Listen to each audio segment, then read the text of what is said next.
muito boa noite para você. O Ministério Público de Minas Gerais criou a Casa Lilian, um centro estadual que oferece apoio integral a vítimas de crimes graves em todo o estado.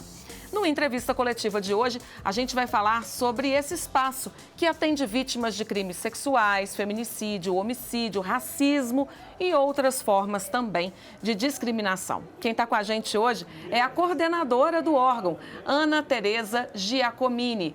O Murilo Rocha, diretor de jornalismo da Band Minas, acompanha a gente nesse bate-papo. Muito obrigada, Ana, pela participação aqui com a gente. Eu já queria começar explicando um pouco para as pessoas o trabalho, né, da Casa Lilian e o que a gente pode esperar de resultados, né?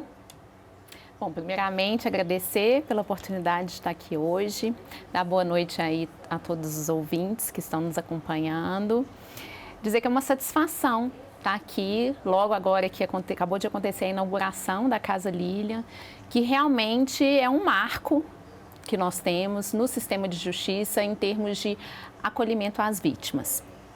A Casa Lilian, ela oferece a possibilidade de um atendimento humanizado, acolhedor, para aquela vítima que chega e precisa de uma série de questões. A gente, quando olha para a vítima, a gente tem que subjetificá-la, olhar para todas as necessidades específicas que ela apresenta, que muitas vezes vem de uma desordem em decorrência do trauma que ela sofre daquela violência, e aí ela precisa de apoio para poder até acessar os diferentes serviços que ela vai fazer uso, inclusive a própria justiça.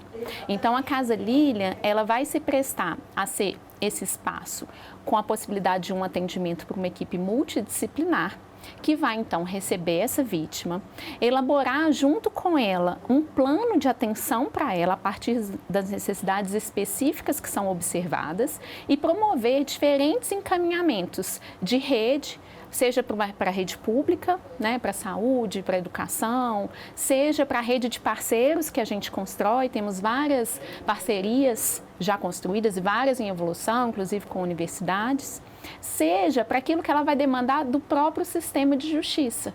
Informação, participação, apoio no processo, entender como as fases vão se desenrolar.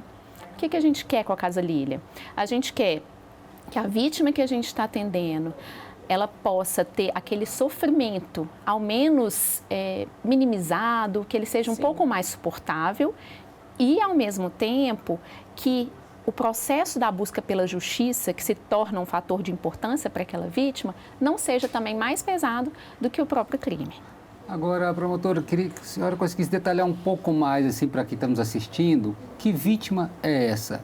Só mulheres? São menores? Que público é esse? Está aberto a todo tipo de vítima de qualquer crime, qualquer ideia? Tem alguma prioridade dentro desse atendimento? E quando a gente fala vítima, tem que ser vítima, vamos dizer, formal, né? Tem que estar dentro de uma ação, um processo, né? Bom, como é que a gente pensou isso, Murilo? A Casa Lilian, ela faz parte de um projeto que é da construção do Centro Estadual de Apoio às Vítimas. Então, a gente atua em todo o estado, trazendo também uma mudança de paradigma na atuação do sistema de justiça. Por quê? A vítima, ela sempre existiu. Ela não é novidade no sistema, não é novidade no processo. Sim. Mas a gente quer uma mudança desse olhar, porque ao longo do tempo ela acabou sendo relegada nesse processo e tratada como um mero objeto de prova e não como um sujeito de direitos ali. Então, muitas vezes, nesse processo, ela passou a sofrer violências que foram praticadas pelo próprio sistema de justiça, no afã de poder responsabilizar. O Ministério Público, claro que não vai se descuidar da responsabilização das pessoas, mas a gente não pode, a custo de responsabilizar, produzir novas violências. Então, quando a gente fala em vítima para o Centro Estadual de Apoio às Vítimas, nós falamos de todas as vítimas nessa tentativa de mudar essa cultura que existe no sistema de justiça como um todo e de construir novas redes. Mas, para a Casa Lilian, que é esse espaço que existe e que a gente vai poder prestar tanto o atendimento presencial quanto o atendimento virtual também ao longo do estado, a gente previu um recorte inicial. Então, estamos inicialmente estruturados com base no tipo de crime e não no perfil, no gênero, na idade daquela pessoa que vai ser atendida. E qual tipo de crime que é esse? Nós escolhemos experiências que sabemos que são, em geral, traumatizantes para aquelas pessoas, mais traumatizantes, que são crime doloso contra a vida. O que quer dizer isso?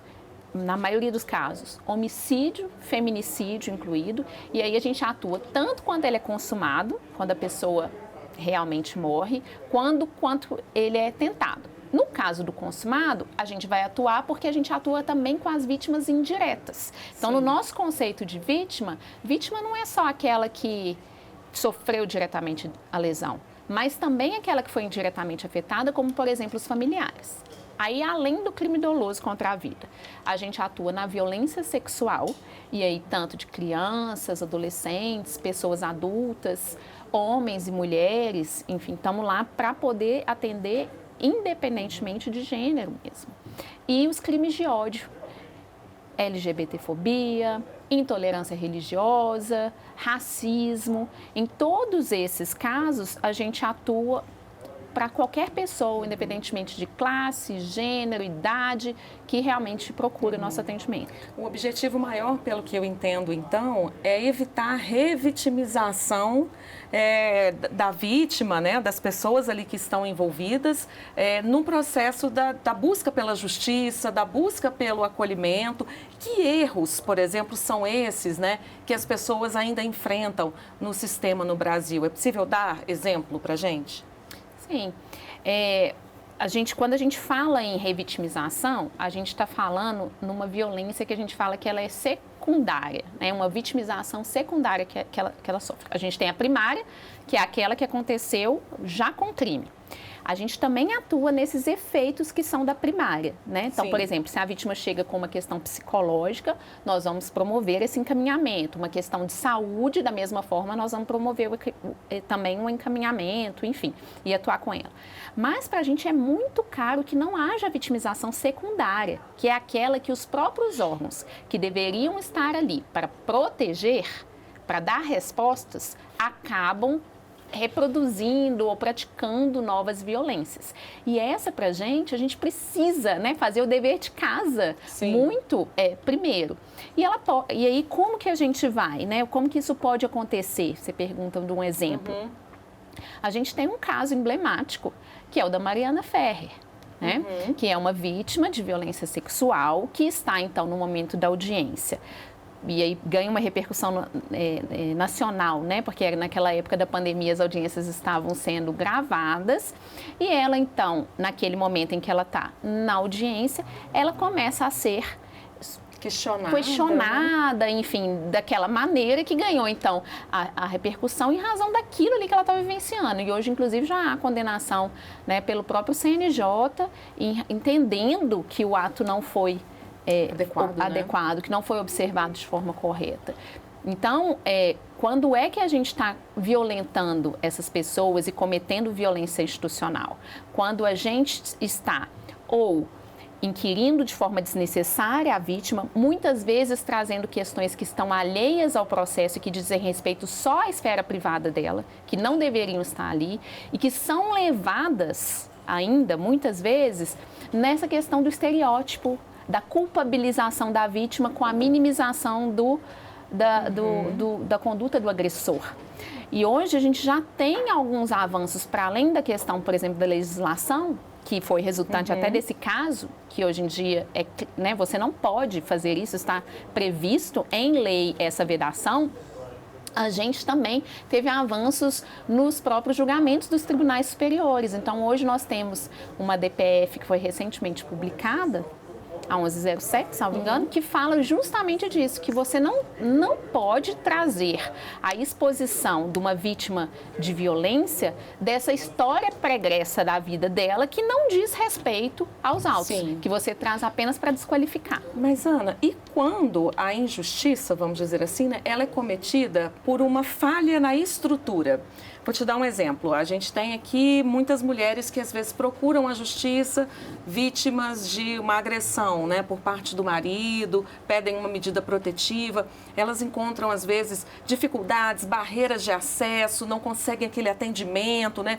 Vem uma dificuldade do próprio sistema. Como é que a Casa Lilian pode atuar nesses casos? Há muitas barreiras de acesso à justiça, já há estudos sobre isso, né? nós não temos um ambiente que é adequado, a começar por isso, os nossos ambientes são de fato frios, não são receptivos àquelas pessoas que estão ali. A nossa linguagem, usualmente, não é uma linguagem que é compreensível para aquelas pessoas, sim, porque é uma linguagem tecnicista, né? Tem um juridiquês ali envolvido, as pessoas não conhecem. As pessoas desconhecem a forma de funcionamento daquele sistema. Isso tudo, quando você pega uma pessoa que está sob trauma, sim, e ela chega ali para ser questionada, isso são fatores que trazem uma aflição, né, um sofrimento ainda maior. E a gente precisa, de fato, de cuidar. Então, a Casa Lilian traz essa questão para sensibilizar esses autores que vão atuar no sistema de justiça e, ao mesmo tempo, a gente vem produzindo amplos materiais que são destinados à informação das vítimas, amplos conteúdos para serem também utilizados pelos promotores e promotoras de justiça em sua atuação, de forma a fazer essa aproximação com a vítima, a tornar isso um pouco mais acessível. E para as nossas vítimas que são atendidas ali, a gente faz um beabá, um passo a passo. O que você vai encontrar no fórum? Quem é que vai estar lá? Como que ocorre uma audiência? Qual é a próxima fase? A vítima, às vezes, recebe uma sentença, ela liga para a gente. Não entendi, recebi uma intimação, o que é isso? A gente vai explicar para ela o que é aquilo, né? Por que aquilo está acontecendo. Isso que eu queria perguntar para a senhora, não são só profissionais do direito que estão na Casa Lilian, pelo contrário, né? Há outros profissionais são esses que estão ali, que tipo de atendimento que é prestado a esses? Psicólogos, psiquiatras, assistentes sociais, que profissionais estão ali? Sim, a ideia do atendimento da Casa Lilian é de fato que ele seja multidisciplinar. A gente hoje tem já vários profissionais, além do âmbito jurídico, que vão poder prestar esse apoio, psicólogos que muitas vezes fazem intervenção antes da audiência também e depois da audiência, porque a verdade é que uma vítima de violência sexual, por exemplo, após uma audiência, elas geralmente saem muito abaladas, precisando ali de uma intervenção mais rápida. Então, a gente também presta esse tipo de apoio. Isso é sempre elaborado, como eu estou dizendo, num plano que é construído junto com a vítima e que se percebe essas questões. Como é que ela está naquele momento? Como ela está se sentindo? Ela está fortalecida? Ela foi suficientemente fortalecida? Ela ainda está precisando de mais um apoio aqui nesse dia? Porque a verdade é que quando a gente está falando de trauma, quando elas vão passar por esses processos, há uma revivência. Então, às vezes a pessoa acha que está bem, que está aparentemente bem, mas quando chegam os dias próximos da audiência ou no momento da audiência, elas estão muito abaladas. Ou após a audiência, em que elas são sucessivamente questionadas, né, e desacreditadas muitas vezes, isso mexe muito. E aí a nossa ideia é que a gente consiga atuar nesse apoio. Agora, quando você me pergunta dos profissionais, como a gente está também atuando em parceria com vários órgãos, a tendência é que cada vez mais a gente tenha ampliada essa possibilidade, não apenas para os assistentes sociais, psicólogos e juristas, mas também da medicina, né? Já temos algumas construções já nesse sentido, de musicoterapia, que também tem nos procurado. Então, nós estamos nesse caminho de construir uma ampla possibilidade de intervenções com essas pessoas, para que a gente consiga, de fato, atender a todas as necessidades que elas trazem, inclusive no âmbito da reclassificação profissional, da requalificação, porque são questões também que elas trazem. Dificilmente essas vítimas conseguem se manter nos empregos, no trabalho, em razão daquele momento ali muito delicado que elas passaram. Então, quando elas passam a ser fortalecidas, passado aquele primeiro momento, elas precisam de um apoio também nessa requalificação. Sim. E aí a gente traz a possibilidade até de que a sociedade civil atue juntamente com a gente, para que a gente consiga ser efetivo também nesse aspecto. Com certeza. Daqui a pouquinho a gente vai entender como, então, a sociedade civil pode participar desse trabalho que está sendo realizado, né? O Entrevista Coletiva vai fazer um rápido intervalo. A gente volta em instantes.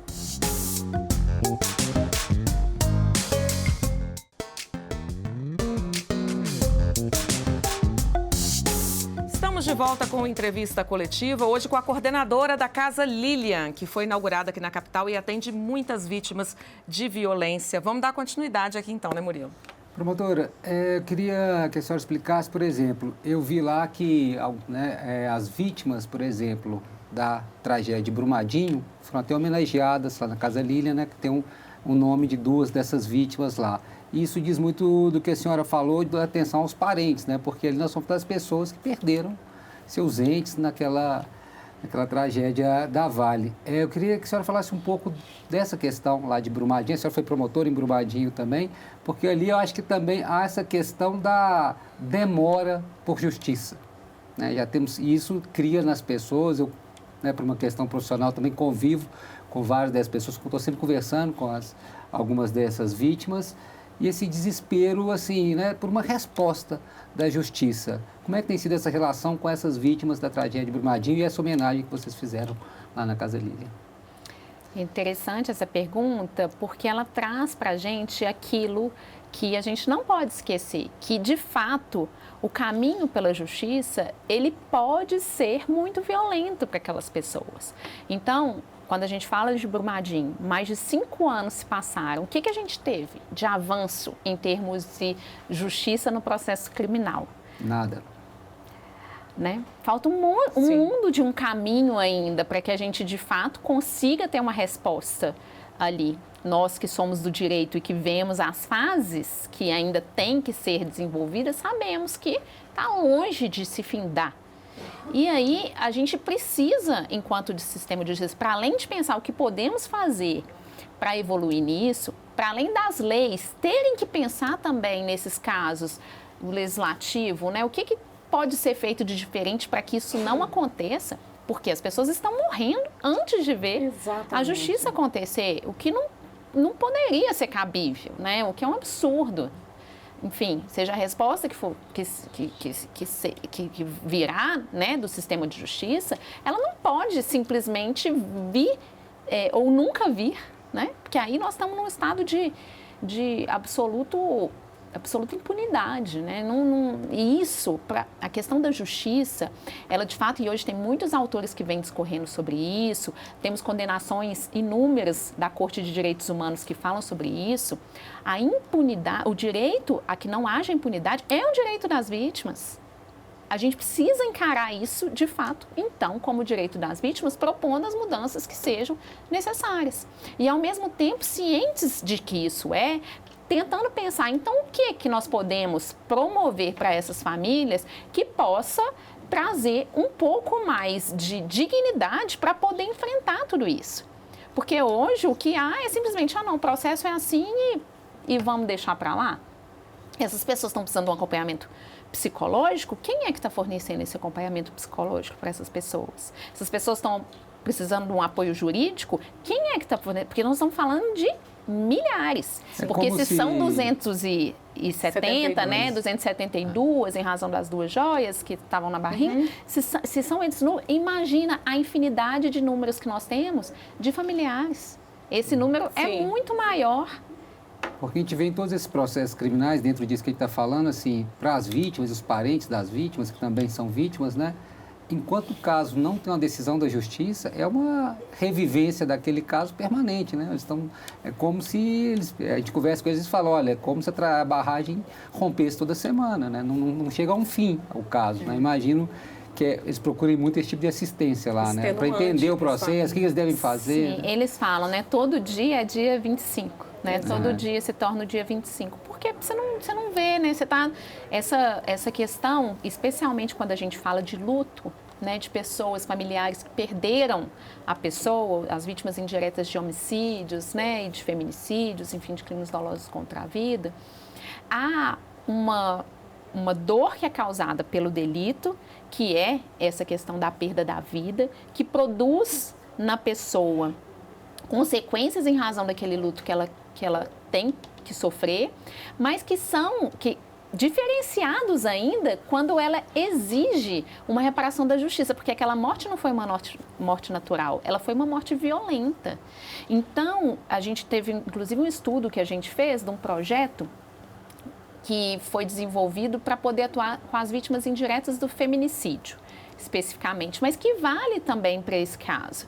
E aí, quando a gente estava em acompanhamento dessas vítimas, o que a gente percebe é isso. Há uma necessidade de que nós, sistema de justiça, nós, rede de apoio dessas pessoas, nos enlutemos com elas. No sentido de que, para que elas consigam ir à luta, elas precisam de apoio. Sim. Elas precisam de apoio. E esse é um dever que deveria ser do Estado.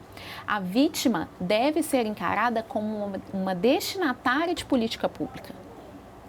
Não é simplesmente uma pessoa que está figurando ali no processo penal e que a gente só coloca entre parênteses assim, vítima, para poder diferenciar de testemunha. Vítima tem direitos. A vítima tem direitos, inclusive, que são demandados do próprio Estado para poder minimizar as consequências desse delito e do processo de busca de justiça, porque o Estado também falha quando um crime ocorre. Com certeza. Agora, algumas vítimas podem se dar conta de que sofreram alguma negligência, por exemplo, ou alguma violência do Estado muitos anos depois. Essas pessoas também podem procurar a Casa Lilian para revisitar alguma violência que tenham sofrido? A Casa Lilian, a gente trabalha com um conceito amplo de vítimas. Desde que elas estejam dentro daquele recorte, a gente entende que independe do estágio do processo criminal, independe do resultado desse processo criminal, porque muitas vezes o que acontece, inclusive nesse resultado, é que se há uma absolvição, se há uma, né, se essa pessoa não vai ser condenada, não é porque o crime não existiu e não é porque estava todo mundo mentindo. Em geral, é porque não houve provas suficientes. Se não houve provas suficientes para poder entender o que aconteceu, há a violação do direito à verdade, que é um direito que a vítima deveria ter. Portanto, a vítima, na verdade, ela é, além de vítima no processo, ela é vítima também do Estado que foi, de certa forma, incompetente e não conseguiu de forma suficiente desvendar o que aconteceu ali naquele caso. Então, a gente vai poder receber essa vítima, né, independentemente disso, do estágio que esteja, para poder, então, promover conjuntamente com ela os Agora, promotora, uma pergunta que talvez você tenha feito logo no começo. Quem foi Lilian? Vocês dão o nome à casa e parece que vocês homenagearam outras vítimas também de violência, né, batizando os quartos, os cômodos dessa casa. Isso é essencial dizer, que bom que você traz, né, essa pergunta, porque na verdade é uma honra para a gente, a casa, levar esse nome. A casa é Casa Lilian, em homenagem a Lilian Hermógenes da Silva, que foi uma servidora do Ministério Público. Ela atuava na única promotoria especializada no Estado no combate à violência doméstica. Então, ela atuava na proteção de vítimas mulheres, vítimas de violência. E a Lilian, em 2016, foi assassinada a mando do seu ex-marido. Então, ela foi vítima de feminicídio dentro do Ministério Público, né? O crime não aconteceu lá, no Ministério Público, mas ela era uma pessoa que atuava para isso, e aí ela traz, juntamente com essa questão toda, que eu digo que é uma honra, da devoção que ela tinha ao trabalho, do amor que ela tinha ao trabalho, como uma inspiração para a gente, para poder também estar atuando nessas questões, ela traz também esse incômodo, essa questão de ter que pensar o que mais nós podemos fazer, o que nós temos dever de fazer, além do que ordinariamente já fazemos, né? E aí, assim como a Lilian, que dá nome à casa, também é uma honra para a gente poder, nos diversos espaços da Casa Lilian, fazer homenagens a vítimas também diversas. Aí, como você disse mesmo, Murilo, na sua primeira fala, na nossa brinquedoteca a gente faz uma homenagem às vítimas de Brumadinho, especialmente a Maria Elisa e ao Lourenço. Maria Elisa e o Lourenço são duas das 272 vítimas, porque as vítimas sempre lutaram, os familiares sempre lutaram para que esse número fosse reconhecido como 272 Sim. e não 270, justamente por causa de Maria Elisa e Lourenço. As mães estavam grávidas e, com isso, com o rompimento da hemorragia no momento que elas carregavam ali seus filhos na barriga, Maria Elisa e Lourenço não tiveram nem o direito de nascer. Não tendo o direito de nascer, não tiveram o direito de ser reconhecidos como vítimas, uma questão técnica, né, do direito, e essa é uma luta das famílias. Por quê? Quando a gente faz a homenagem também dos nomes, a gente coloca a possibilidade de acesso ao nosso site, em que a gente faz um espaço de memórias. Nesse espaço de memórias, a gente tem a possibilidade de resgate das histórias de cada uma das vítimas contada pelos próprios familiares. E aí, no caso da Maria Elise e do Lorenzo, a gente vê como eles, em verdade, já existiam para aquelas famílias. Claro, com como já certeza. existiu o amor e como foi a dor decorrente dessa perda que precisa ser reconhecida. E as pessoas podem buscar esse serviço, então, pelo site também. Há várias formas, né, de acesso a esse serviço. Pelo site do Ministério Público, eles podem entrar no espaço da Casa Lilian, existem formulários, a pessoa também pode julgar nos sistemas de busca Casa Lilian, que aí costuma aparecer já, e lá entrando tem um formulário em que a própria vítima pode procurar, a rede que está atendendo aquela vítima também pode fazer o encaminhamento, ou o promotor ou promotor de justiça que esteja com o caso também pode encaminhar. E além disso, um canal aqui que para a sociedade é fácil e de acesso, né, e de encaminhamento para a gente, é a ouvidoria do Ministério Público, o 127. Lá ela dizendo, né, que está realmente com esse interesse, a gente vai então em sequência entrar em contato e viabilizar esse atendimento. Muito simples, né? O acesso também tem que ser facilitado, claro. Ana, muito obrigada, né, pela participação aqui com a gente, pelo trabalho também desenvolvido lá na Casa Lilian. A gente deseja todo sucesso, né? Murilo, obrigada também. O Entrevista Coletiva fica por aqui. Eu agradeço a participação de todos e a sua audiência, claro. A gente se encontra novamente no sábado que vem. Até lá.